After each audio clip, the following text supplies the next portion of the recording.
What's the name of this podcast again? Clean win by Costabile. Charging toward the net. He scores! It is a storybook game. All right, welcome everyone to the first formal episode of Monkey Business. We've got a great episode on our hands today. We got Jason here with Hank. Hank, how we doing this afternoon? Hey, Jason, going well, man. How are you? I'm doing excellent. I'm very excited to finally get this going, as we talked about in the teaser. The first of 4 sports-specific episodes per month, starting with Monkey Business for the lacrosse side. We've got a great episode. As we talked about, we got Dan Morris, NCAA champion, PLL champion, Whipsnakes goalie, your former teammate from here in Dallas. How was Dan as a teammate? We didn't talk about it in the episode at all. Yeah, kind of avoided it, but ultimately Dan and me went back to like 5th or 6th grade. Been buddies since way back in middle school and just wears his heart on his sleeve. Great goalie, and really glad he could come into the store and check it out and talk to us for a pod for a little bit. Yeah, had a phenomenal episode with him that we'll get to in just a second. But before we get into that, I think this is kind of a good topic, especially with Dan Morris, who's a Texas guy. He was a goalie here in Dallas, as we mentioned, and both of us Texas lacrosse players, Texas products. I stayed around, played club here in college. You ventured a little bit, but not really to a traditional lacrosse market, going up to Missouri to play for a bit. So what I wanted to kind of talk about is the idea of growing the game and kind of where the sport is going in the future and where it's been and where we've seen it. So I kind of want to open it to you first of what do you think the growth looks like going into the future, and then we'll kind of start the conversation from there. I mean, ultimately in those big time markets, like your upstate New York, your Baltimore's, like the entire Maryland area, like lacrosse is there. It exists. It's kind of a staple, right? Kids go play hockey or basketball in the fall and they come to lacrosse in the spring and summer. That's just how it is. And the further you get kind of west and south, that's definitely an opportunity to grow a little bit more. And here in Texas especially, we've seen, I mean, it's kind of a cliche at this point, but it's kind of become like the football player's off-season sport, right? It's something where these bigger dudes can come in and develop different skill sets. Hand-eye gets a lot better. Their footwork improves a lot. So we've seen actually a lot of programs push lacrosse in Texas specifically from football guys to come try lacrosse just for a little bit. So I was Austin, you were up here in Dallas, and I think even the landscapes there are pretty different. Mm-hmm. But I mean, you'll remember, like, we didn't really have the option to start playing until 6th grade, and I think Dan kind of touched on that too. And what's been cool to see is, like, I remember starting playing, and it was maybe 5 or 6 programs around the whole city, and that, like, if you started that young, it was kind of lucky. And now we look back and it's like, man, every other high school, like you said, has got off-season football players, and like my program's got 60 or 70 kids in it now. So it's cool to see from that standpoint. But do you think that continues, or does it feel like we've kind of gotten to like a plateau almost? I think the more the game's available and more people are getting eyes on it, I think those numbers should shoot up potentially, because for me as a kid growing up, it was throwing on NCAA on Memorial Day weekend and getting 4 games out of it or whatever, and really getting a chance to see big-time players play on big-time stages. Right. I think more kids are exposed to it is super helpful. One of my better theories I have is anytime there's like a Division I men's program in an area, or Division I women's as well, kids will gravitate more to the sport because it's something that's on their radar. It's being talked about in local media. It's games they can go to for like pretty cheap. Mm-hmm. And definitely that sort of D1 lifestyle definitely influences like smaller communities like that and grows the game. And we've seen that like big time out in Denver especially. So the counter argument to that, though, and we kind of talked about this off air the other day, is like, just because you add a D1 program, and I don't disagree with you. I think that, yeah, like Denver, like you said, is a great example of lacrosse has boomed in that city or around that area. And you look at Salt Lake City too, with Utah adding a program. I know that it was already kind of Salt Lac City, as they wanted to call it out there, but I think Utah helps. But the other argument to that is, just because you add a program doesn't mean kids get exposure. Rather, it's just kids are getting to play longer. So do you think it has to be dependent on like the city itself? Because I can't imagine like you add another program in Chicago, like you're going to get a bunch of more kids in Chicago playing versus like a Denver, if that makes sense. No, for sure. And I think an area like Jacksonville is another one you can look at, that kind of the Duval area. I don't think lacrosse has exploded there, but I think long term, especially just the idea of it being present, something that's available to kids, I think it's something that can definitely give them a chance, because ultimately it's just another sport to play. The more so we get into this more specialization and kids doing one sport year round, lacrosse should become an option of like an alternative for just hammering out basketball year round. It's like, hey man, like go play a field sport, get outside for a little bit and try something new. When do you think we get to a point where it's this mainstream sport, if we ever do? I don't think it necessarily needs to be a mainstream sport, right? I mean, there's like rugby is a good example of that. This is something that's huge internationally. It's super popular overseas, but here there's not like a big time men's or women's pro league that people care about. But when the Olympics roll around, when the World Championships roll around, there's eyes on the game. and the college sevens are going on. People are excited. So you don't necessarily need to be the NFL in 5 years.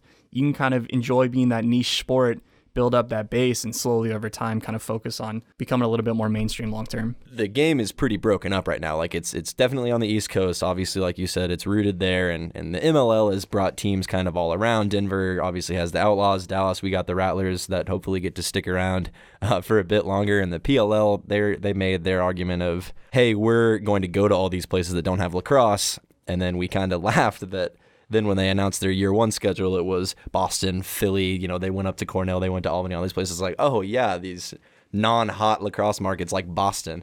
And I know that obviously you have to set your foothold somewhere. It's a you can't just decision more than anything, exactly. right? You can't just go out to Seattle and expect to bring in money. But at the same time, do you think the right systems are in place to grow the game, or do you think there's still stuff that needs to happen? Because I think there's still like a lot of strides that need to be made. I mean, there's just a lot of weird stuff in lacrosse right now. It's not a very unified sport. It's very segmented regionally, especially. Rules are different. There's still federation rule set versus NCAA rule set, which is just a whole mess, especially when you're going to travel tournaments. Or you look at the women's side, it's insane how different you can have rules. Women's lacrosse is crazy. There's too many rules. That's just an over legislation. For another episode, maybe. For sure.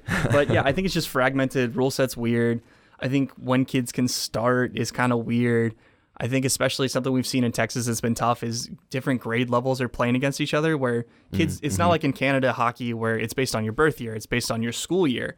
So you got a lot of kids that might have repeated a grade, might be a little bit bigger and faster, stronger, and it kind of discourages those kids that are at that age group to continue playing a lot of the times. I don't disagree with that, but kind of like what I alluded to, yeah, I think there's definitely a lot of strides that need to be made. I think a lot of people are quick to say, hey, grow the game, but then when that becomes actually an actionable thing, it's they kind of shy away from it a little bit more. I was trying to pull up Diggs tape, the PLL commenter guy, however you want to explain him. Personality. Yeah, personality works. He was talking about this the other day, actually, about what does growing the game mean. And some of these responses, I mean, they're all fairly canned, like, oh, exposing kids and parents to a sport they know nothing about, that kind of thing. But I don't know. Some people kind of go against it, like, oh, it's all just a buzzword and stuff like that. But what's strange to me is, like, you look at a mainstream sport already, like basketball or football, there's never a push to, like, oh, we got to get basketball in these areas that people don't know or anything. But for some reason, lacrosse seems to be that argument.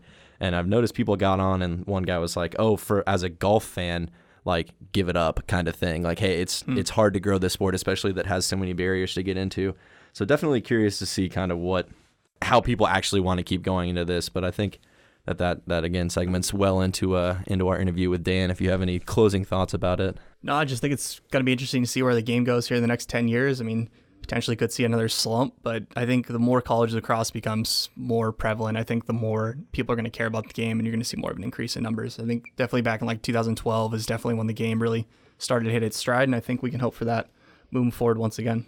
Yeah, after all that, like we said, leading into our interview with former Dallas goalie and goalie in the PLL and the NCAA. He's your boy. I'll let you hype him up a little bit before we lead into this interview. Yeah, Dan Morris, big time Under Armour All-American out of high school, went on to go to Maryland as a top recruit, sat behind Nico Amato for a couple of years. Kyle Bernlar shows up, beats him out for the job, finally gets his shot in 2017 and pulls off that national championship run that was so important for the Terps. Been so many years since their last championship, so there's a big one for them in the community. And then goes on to be a pro player with the Whipsnakes, assembling just a bunch of Maryland guys once again, winning a championship this past year. So excited to hear from Dan, and stick around for more for the podcast with Monkey Business. Dan, how's it going, man? Good. Thanks for having me, guys. First of all, how'd you get into lacrosse? Because especially coming from Texas, it's a weird sport to get into. Yeah, I mean, growing up, didn't really have a lot of lacrosse around me, but I had an uncle who went to Middlebury, so kind of got exposed to the Division III lacrosse kind of aspect. He played at St. John's in high school, so back in the 90s with St. John's High School in Houston, so he kind of got exposed to it a little bit. So when he was living in Fort Worth for a little bit up here, and would take me to games at St. Mark's, so I kind of got to see it, and then just watched a few games, fell in love with it, decided to play goalie because it had the coolest looking stick, and then it worked out pretty good because I'm not athletic, so it worked out with the lack of running.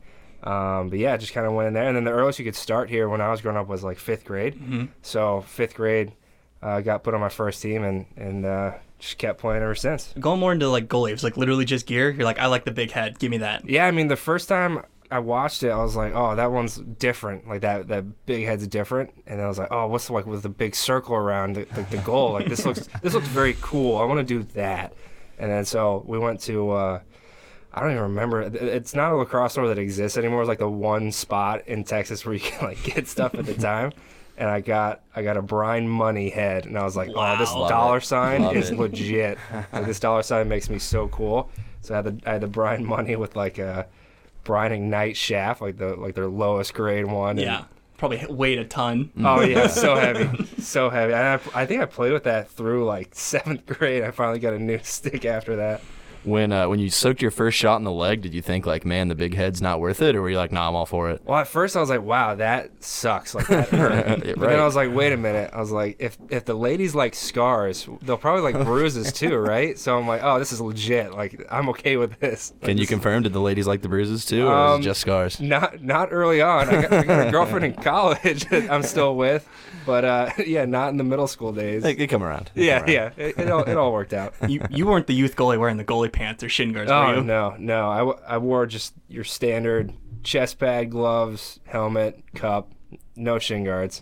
I thought the shin guards made you soft. Yeah, That's awesome. wise. So going a little bit after youth, so went into high school. You played at Jesuit here in Dallas. Yep. Under Chris Saran, who used to play at Syracuse back in the 90s, and won a national championship with them, I believe, in 93. Yep. What was it like learning under a guy like that for so long? Oh, I mean the ability to learn from a guy who had such success was so valuable. And I mean, at times it was tough, especially I think it was my junior year. It was when he really started getting hard on me because that was the year after I'd committed to Maryland. So he was really trying to get me prepared for college. So there was a lot of yelling, a lot of intensity there. But I mean, the lessons I learned both on the field and off the field from Coach Saran was it's awesome. And we still are really close. Like I think it was the second day I was back in Dallas. I stopped by Jesuit to the Deuces camp to say hi to him and catch up. But you know, he was so good and still is good. I mean, he still plays at Lake Placid with his Burnt Orange squad or whatever the old guys are for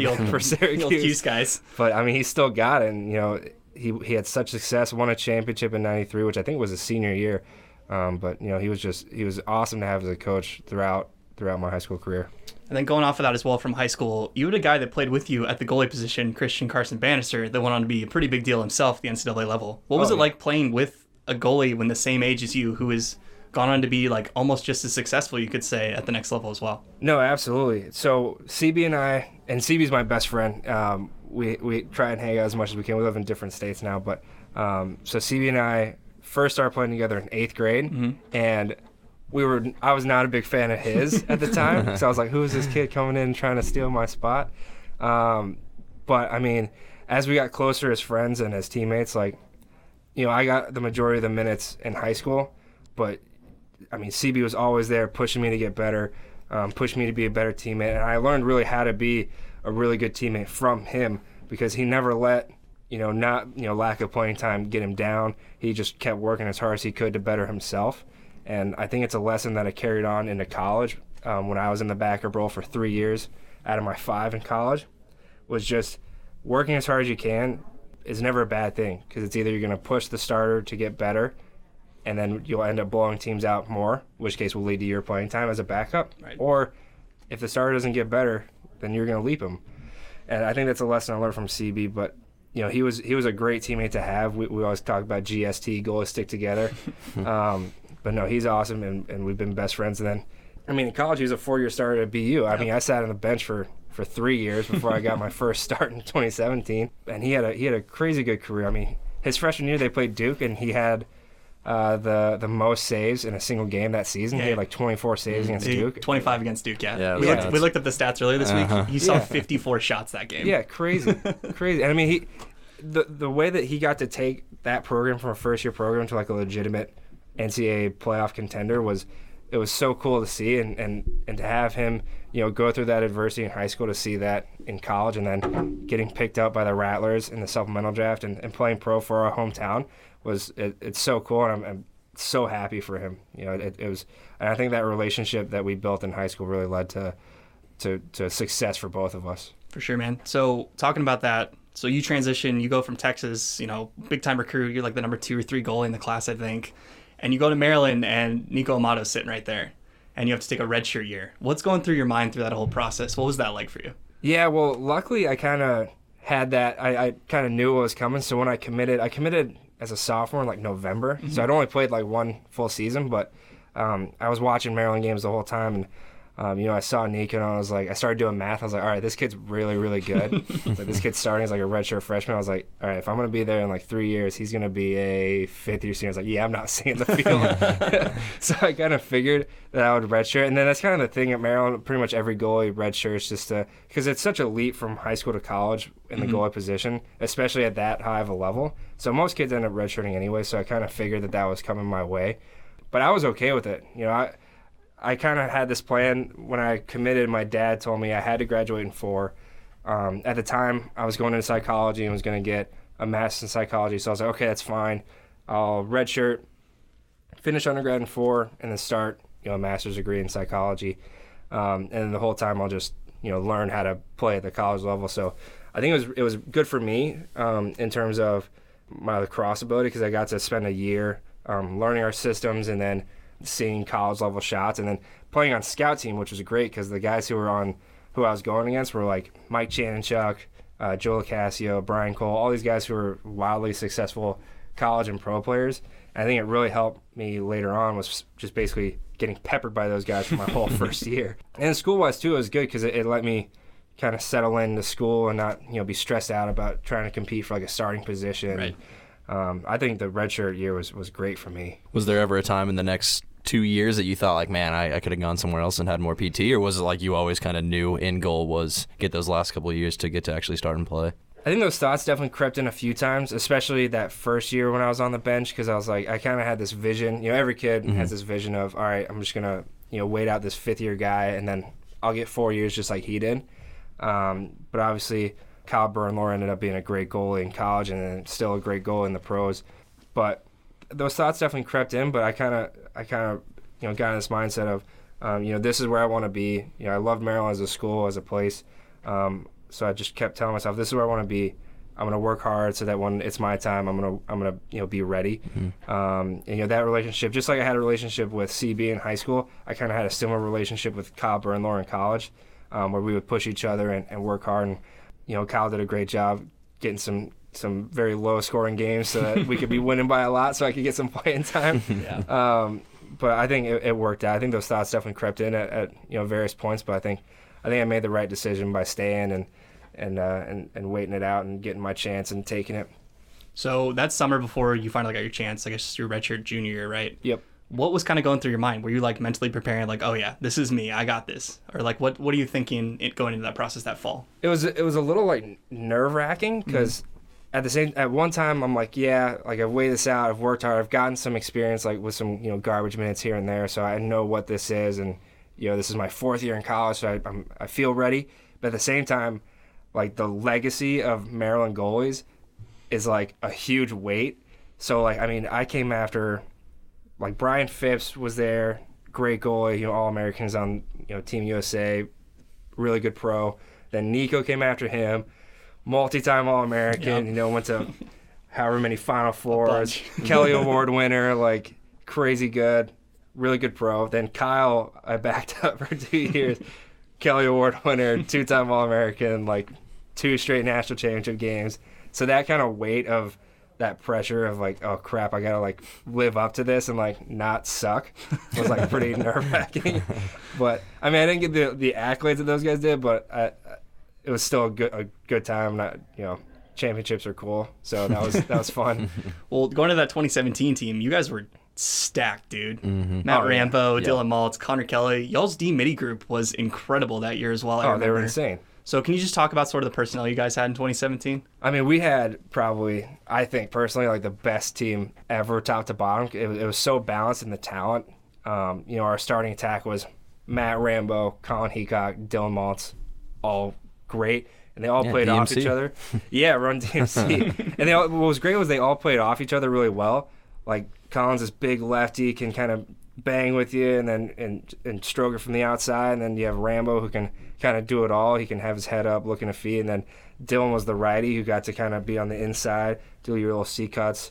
We had a lot of guys at the faceoff actually we used at different points, whether, with whoever was hot. John Garino took us down the stretch in the playoffs. Fifth-year guy, kind of the same thing, kind of waited it out, got his shot late. We had Austin Henningsen on the face, who did a great job. Will Bonaparte got in there. On defense, we had some great personnel. We had Tim Muller, who was kind of leading the defense, ended up being the Final Four MVP. Bryce Young, big lefty, angry dude, and then Curtis Corley, who's just like a walking muscle. The dude's just like one big muscle. So we had some meaty guys with some kind of prick attitudes at the defensive end, which is great. With our D-middies being, Isaiah Davis-Allen, multi-time All-American, 2-time captain for us. Nick Manis, who was a fifth-year guy that year, just a hard-working dude. He fought through some adversity with some injuries throughout his career, so it was great to send him out on a high note. And then our LSMs, Nick Brzezowski and Matt Neufeld, kind of skinny, lanky guys who could get the ball on the ground, and they were both really good in transition. So what we had was so great, and we had some depth too. We got to run kind of 2 full lines that year. The second line was led by Adam DeMillo, who could play both ways, which was great for us because we could sub the other 2 guys off. The other 2 guys being Ben Chisholm and Mincer. We called them double bagels at the time. He got chirped by Quint Kesnick. He had 0 goals and 0 assists, so he called them double bagels. Oh boy! And then our first line mids with Connor Kelly and Tim Rotans really leading the charge. It was just a really balanced group, and it was like the stars aligned for us that year. Could you feel it before the season started? Like, this is going to be a big year. I mean, with all those guys, you had to know something, right? I mean, it was kind of. You could and you couldn't, because I mean we were my class with Rambo and those guys. Obviously, I didn't contribute as much as they did, but we were the number 1 ranked recruiting class going into our freshman year, and we'd been so close. We kind of had this thing where we didn't want to be like the Buffalo Bills of college lacrosse, like losing 3 in a row. But we just kind of had this chip on our shoulder. Like we kept getting reminded that it had been 42 years since we won the last one. So we kind of had this chip on our shoulder, like we gotta, if we're gonna do it, we gotta do it now. But I mean, there was a time when our season took a pretty rocky turn. We played at Notre Dame and we lost 5-4, which was brutal. It's a weird score. Weird score for college middle lacrosse. School score. Yeah, exactly. We went there, and then our next game was supposed to be at Albany, and then we ended up having to cancel it because it was like too cold. Yeah, I remember that. And then the week after that, we played Villanova at home. And we were supposed to beat them because obviously we were like ranked higher, but then they came in and kind of punched us in the mouth, and we ended up losing in overtime. So we went 3 weeks without a win, and like that at that time we were like, oh man, like this is not great. But Coach Tillman and our captains kind of kept us on the right track, and then we got hot sort of in the middle of the season. We dropped one to we had a crazy week. We had like 3 games in like 8 days or something. We ended up dropping the last one to Ohio State in overtime in the Horseshoe.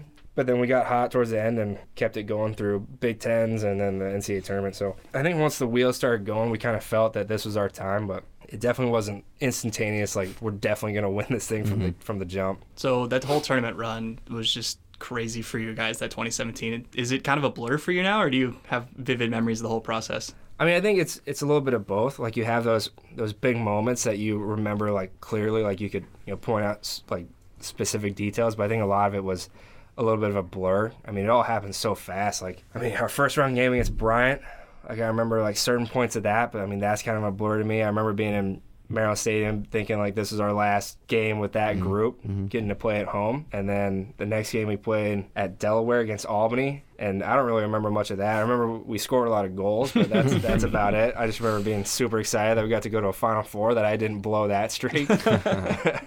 And then, semifinal game, I remember celebrating afterwards with, like, my roommate. We have a nice picture of us, like, jumping together, like, right after. And then the championship game, like, was pretty much a blur. Celebrating after was pretty vivid. No, I mean, that playoff run was awesome. And it was cool to send my class out on top. So after the championship, that 2017, that summer, what's kind of your mindset going into that last year? I believe you're fifth-year senior at that point, going back for school. So what's kind of your approach to that 2018 season?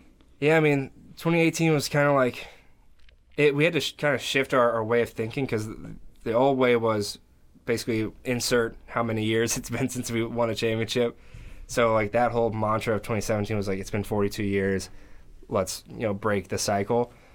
But so we kind of had to change things up, thinking about 2018, where it's like, all right, we can't say like, oh, it's been like 5 months since we won a championship.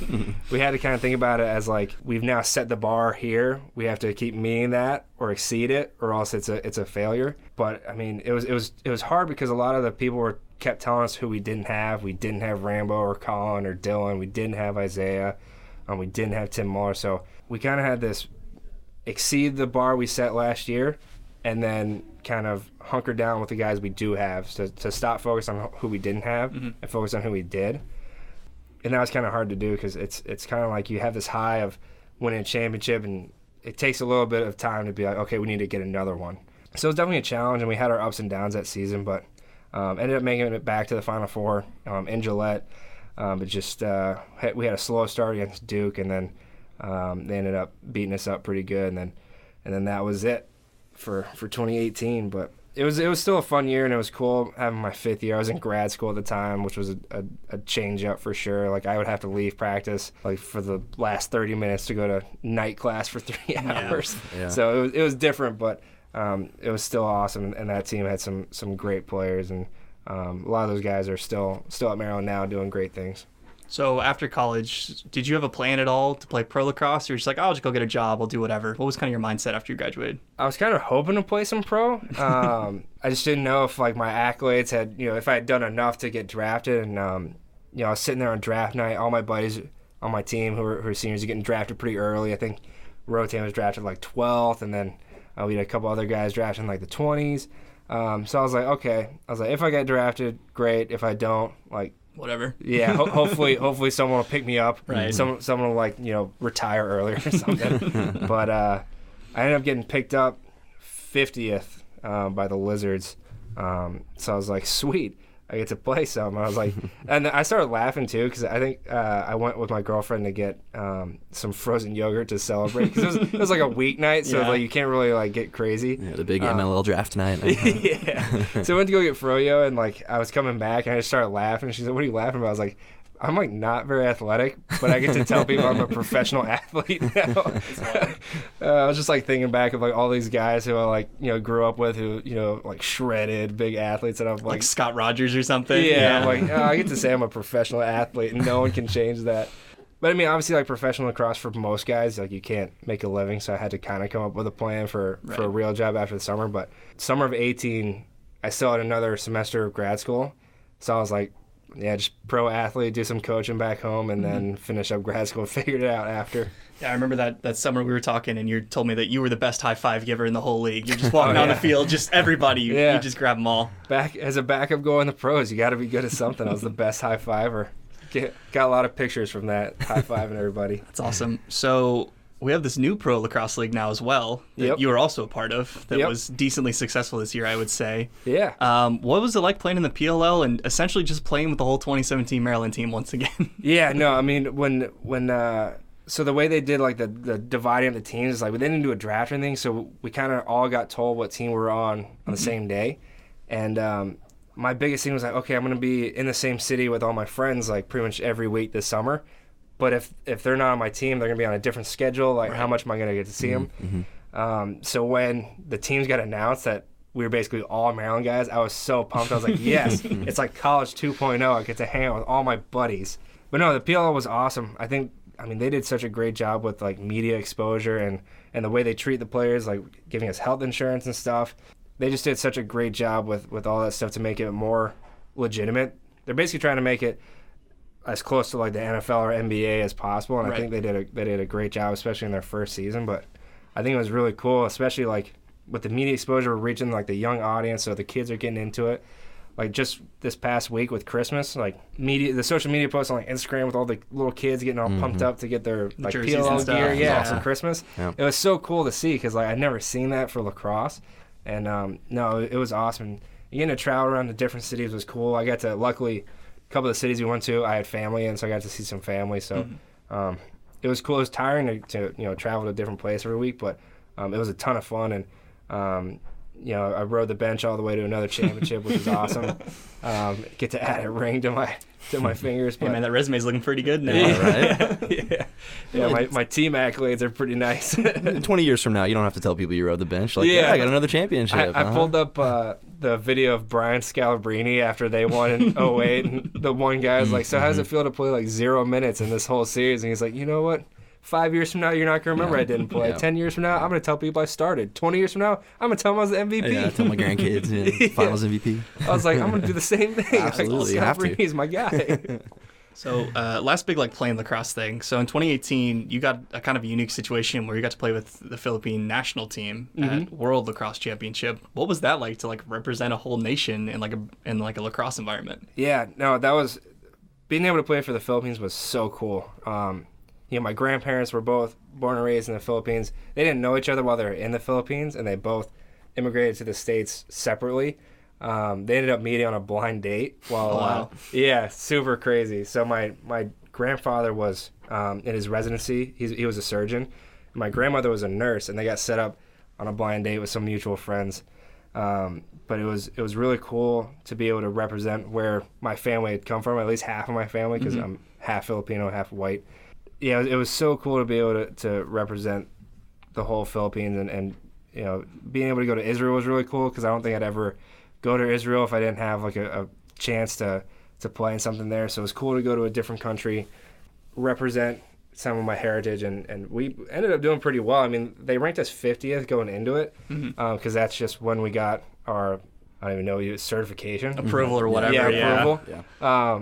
But we ended up doing pretty well. I mean, we won our group, and then we ended up losing to Israel, which got televised, which was cool. And then we won some other games and ended up losing to Germany, so we got 10th place. So we went from 50th to 10th, which is pretty good. Yeah, that was pretty much a shocker because that was the Philippine team. Whatever. that's a write-off. And then you guys we're like, oh, no, we're going to make some noise, dude. Yeah. No, it was really cool. I mean, especially since, our average height was probably 5'6", 5'7". Shifty guys, man, just sneaking around. Exactly. Yeah, but no, it was cool because we had a lot of kids who played in college, pretty high level. Our defense had our oldest guy, Max, he went to Bowdoin. We had a guy who played at UMBC, Notre Dame, and then Lemoyne. So we had some high-level guys, and it was cool that we got to, play a sport that we all grew up playing, and then represent our heritage, which was really fun. Are you still playing pro this next Yeah, summer? I'm signed on for another year. So my contract goes through 2020. So after that, we'll see how it goes. But it'll be interesting where I end up because we have the expansion draft. So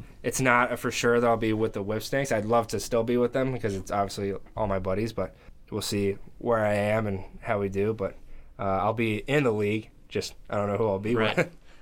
So outside of that, any future plans to stay in the sport after playing, coaching-wise, anything like that? Yeah, I want to get into coaching and maybe athletic administration. I think being with sports is just kind of something that's in my DNA, and I want to keep it going. So right now I'm volunteer coaching at a Division III program, Endicott College. It's up in Beverly, Massachusetts. Just working with the goalies mostly, trying to pass on some knowledge. But, I think I want to stay with it, stay in the sport. I can't play forever. Obviously, it's either going to be, lack of talent or old age that pushes knees me go out. out. Yeah, my knees go out, my back starts aching. But I definitely want to stay in the sport in one capacity or another, just because it's been in my blood since I was 11, and I just want to keep it going. I love the sport, and it'd be really cool if I could keep bringing it back to Texas and try and expand it here because obviously there's a lot of guys who played before me who kind of set the foundation for success in Texas, and we're seeing more and more of that. But it'd be cool to one day have Texas be a kind of a hotbed for lacrosse as it is in football. So, kind of going off that point, what does it mean for you personally to come from a non-traditional lacrosse area, especially in 2006, 2007? Texas was pretty brutal for lacrosse, and then to go on to accomplish so much in the sport. What does that mean to you? No, it makes me really proud that I got to be on some great teams and kind of represent Texas or what Texas lacrosse can be. Obviously we had some guys that came before me, like Tom Pileski was a 4-year starter at Army in the goal. We had a bunch of other guys that played in college. But I think I got to play in the Under Armour senior game when I was coming out of high school. I think that from that point on, it kind of sunk in that there's not a ton of Texas guys out there, and I need to represent as best I can when I can. So And even now, I have a Texas flag sticker on my car just to remind people where I'm from. But no, I mean, it means so much to me that that Dallas, Texas got to be on my nameplate, on my roster pictures and everything for as long as I've played. And, I hope I've done a good job representing, try to carry on what Coach Saran taught me. All right, that's Dan Morris, 13-7 career record, 2017 national champion. Dan, thanks for joining us, man. Yeah, thanks for having me. Thank you again to Dan Morris for stopping into Monkey Business and talking to us about all things lacrosse. What are your thoughts on non-traditional lacrosse markets? How do you think the game can really grow? Reach out to us on Instagram, Facebook, or Twitter, and let us know what you think. Thanks again for subscribing to the MonkeySports podcast. Next week, we will have the outer roll with USA goalie Nicole Hensley. So if you know any hockey goalies or if you're a hockey goalie yourself, make sure to stay subscribed and check out that episode with Grayson from Goalie Monkey. Until then, have a great week.